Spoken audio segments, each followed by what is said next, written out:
جان ئێوارە باش سەرچاو باشی ئەزیزی خۆ لە میوانداری وشتی نییە یەک پرسیاری بکەم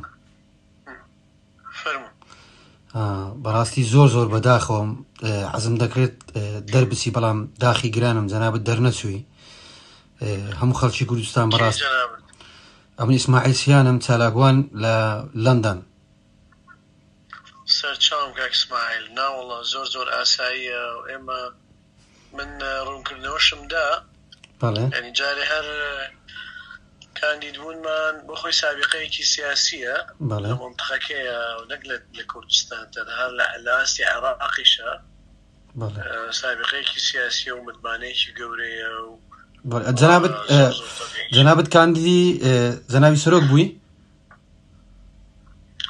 وڵی من خۆم ینی بەسەراحەت نەداوام کردو و نە بەتەماش بوومە بەڵام تر جەنابیان ئەمری فەرموو کە ئەوە کاندیدی و بڕۆ ئیش بکە کاک مەسعود جان کاک مەسعود جان وجدانت ئازارت نادا؟ ناوەڵڵا وشی ئازارمدا زۆر تەبیعیە پرۆسەیەکی دیموکراتیە نا ئەتوو بەهاڵەتێ نەگەی ها ئەمە